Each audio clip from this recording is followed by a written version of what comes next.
राम दोस्तों, मैं भगवान राम का वंशज अभयवीर आपका आपके चैनल में हार्दिक स्वागत एवं अभिनंदन करता हूँ। दोस्तों, आज मैं आपको प्रभु श्री राम के दिव्य अलौकिक मंदिर की ओर जाने के सबसे दिव्यतम और सबसे मुख्य मार्ग श्री राम जन्मभूमि पथ के नए दिव्य अलौकिक स्वरूप एवं नए निर्माण कार्यों के साथ ही राम जन्मभूमि परिसर में श्रद्धालुओं के लिए निशुल्क भोजन की व्यवस्था के संदर्भ में सबसे नवीनतम एवं एक्सक्लूसिव जानकारी प्रस्तुत करूंगा।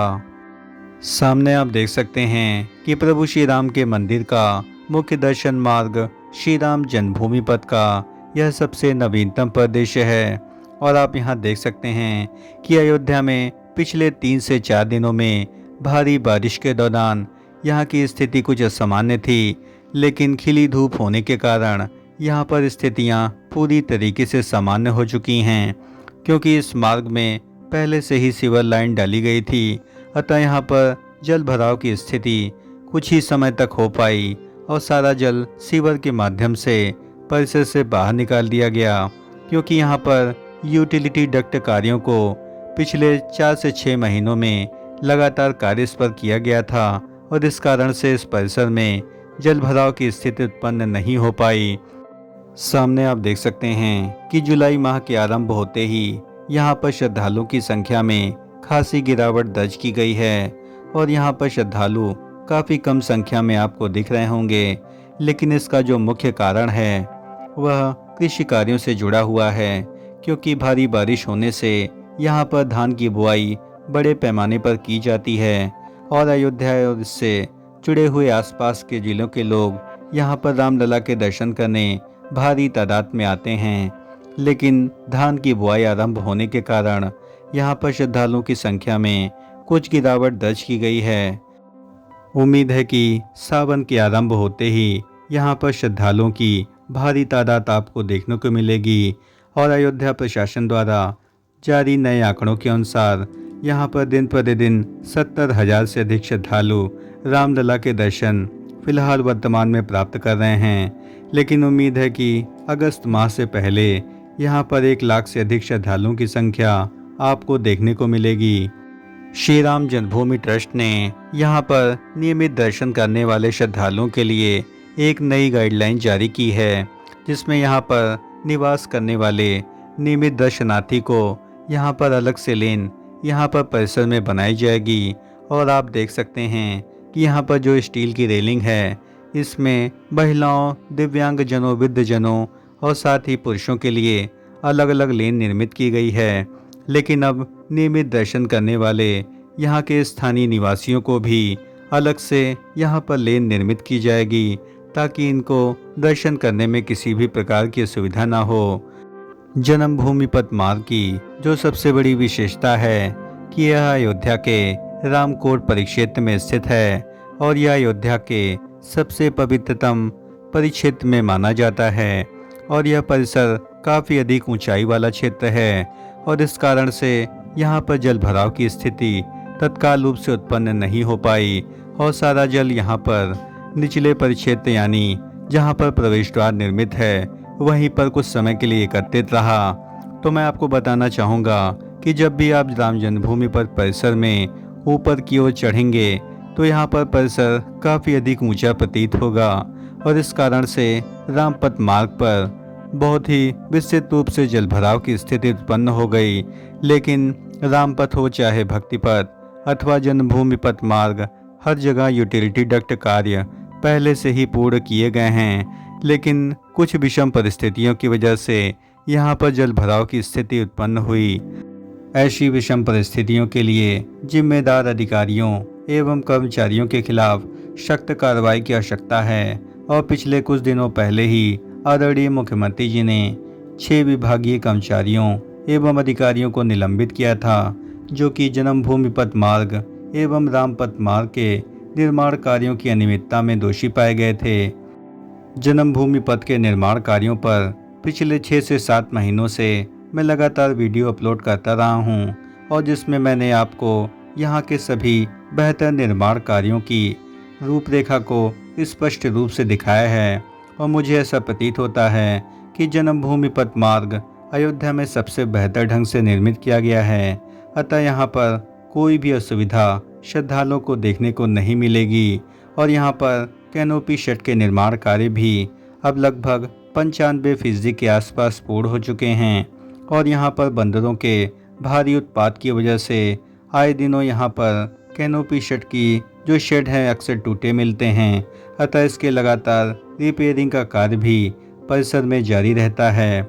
सामने आप देख सकते हैं कि यहाँ पर परिसर में लगी हुई स्कैनर मशीनों की संख्या फिलहाल अब पहले से कम कर दी गई है, क्योंकि श्रद्धालुओं की संख्या कम होने के कारण फिलहाल 2 से 3 लेन में ही यहाँ पर श्रद्धालुओं के सामानों की जांच की जा रही है।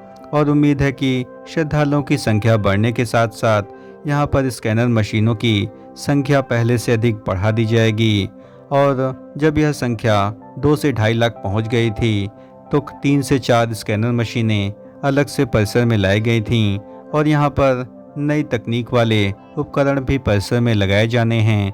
श्रद्धालुओं के लाए गए सामानों की गहन जांच के बाद अब उनके सामानों को जमा करने के लिए यहाँ पर निःशुल्क काउंटर बनाए गए हैं। और यहाँ पर जूते चप्पल जमा करने के लिए बिल्कुल निःशुल्क व्यवस्था है। और मेरा सभी श्रद्धालुओं से अनुरोध है कि अपने जूते चप्पल आप परिसर में ही जमा करें, क्योंकि यह व्यवस्था पूर्णतया निःशुल्क है और श्री राम जन्मभूमि ट्रस्ट द्वारा यह व्यवस्था प्रदान की गई है, जिसमें आप काउंटर में एक ओर जमा करके काउंटर के दूसरी ओर आप अपने जूते चप्पल वापस ले सकते हैं। सामने आप देख सकते हैं कि श्री राम जन्मभूमि पथ परिसर में भव्य निकास द्वारों के निर्माण कार्यों का यह सबसे नवीनतम परिदृश्य है।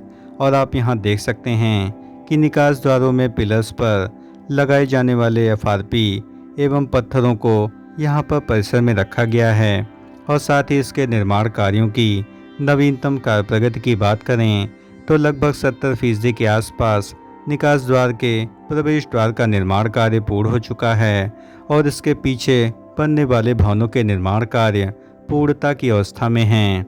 और साथ ही निकास द्वार को जल्द ही 3 से 4 महीनों में राम जन्मभूमि परिसर में खोल दिया जाएगा, जिससे श्रद्धालुओं को बाहर निकलने में काफ़ी अधिक सुविधा होगी।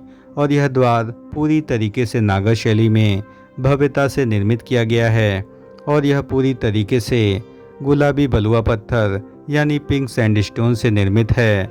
और यहाँ पर जो बेहतरीन आकृतियाँ हैं वे बेहद खूबसूरत एवं राम जन्मभूमि पथ परिसर में इसकी शोभा में 4 चांद लगा देती हैं।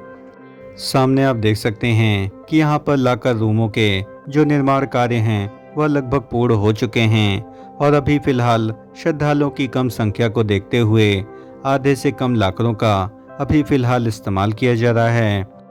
अयोध्या में दर्शन करने के उपरांत श्रद्धालुओं को निःशुल्क भोजन की व्यवस्था अब परिसर में काफ़ी अधिक सीमित है। लेकिन मैं आपको ऐसे स्थान के बारे में बताना चाहूँगा जहाँ पर आप 11 बजे से लेकर के दोपहर 3 बजे तक निःशुल्क भोजन प्राप्त कर सकते हैं। और आप यहाँ देख सकते हैं कि यह अमावा राम मंदिर का भव्य परिसर है। और अमावा राम मंदिर राम जन्मभूमि परिसर से बिल्कुल सटा हुआ क्षेत्र है। और यहाँ से राम मंदिर भी आपको स्पष्ट रूप से दिख जाएगा। राम मंदिर निर्माण कार्यों के लिए अमावा राम मंदिर प्रबंधन ने 10 करोड़ से अधिक की राशि चंदे के रूप में प्रदान की है। यानी आप सोच सकते हैं कि किस प्रकार से ये अत्यंत साधुवाद के पात्र हैं। बिहार के पटना महावीर मंदिर के सहयोग से संचालित अमावा राम मंदिर में जो निःशुल्क भोजन की व्यवस्था है वह अपने आप में सबसे अधिक अद्भुत है, क्योंकि पिछले 3 से 4 वर्षों में लगातार श्रद्धालुओं को यहाँ पर निःशुल्क भोजन दिया जा रहा है। और अयोध्या में प्राण प्रतिष्ठा के बाद 60 से अधिक निःशुल्क भोजन की व्यवस्था या भंडारे आपको देखने को मिल जाते थे, लेकिन अब वर्तमान में केवल यहाँ पर ही आपको निःशुल्क भोजन प्राप्त हो सकता है। और यदि आप सुबह 10 बजे के बाद दर्शन करने के उपरांत यहाँ पर अपने साधारण पहचान पत्र यहाँ पर फोटो स्टेट जमा करके आप यहाँ पर निःशुल्क रूप से भोजन प्राप्त कर सकते हैं। और यह भोजन अत्यंत सात्विक और काफ़ी अधिक शुद्ध होता है। और इसमें कई वैरायटी भी मौजूद होती हैं, जिसमें दाल चावल रोटी सब्जी के साथ पूड़ी भी वैकल्पिक रूप में होती है। और इसमें आपको चिप्स भी दिए जाते हैं। और साथ ही यह भोजन अलग अलग दिन में अलग अलग तरीके के होते हैं। और यदि आपके पास समय हो तो आप ज़रूर यहाँ पर निःशुल्क भोजन प्रसाद के रूप में ग्रहण कर सकते हैं। दोस्तों, प्रभु श्री राम के मंदिर के मुख्य दर्शन मार्ग श्री राम जन्मभूमि पथ के दिव्यतम स्वरूप एवं नए निर्माण कार्यों के साथ ही श्री राम जन्मभूमि पथ परिसर में निःशुल्क भोजन की व्यवस्था के संदर्भ में हमारे द्वारा दी गई जानकारी यदि आपको ज़रा भी पसंद आई हो तो इस चैनल का हृदय से समर्थन करें। इस चैनल को लाइक करें, शेयर करें एवं सब्सक्राइब करें और कमेंट बॉक्स में जय श्री राम जरूर लिखें। धन्यवाद। राम राम राम राम।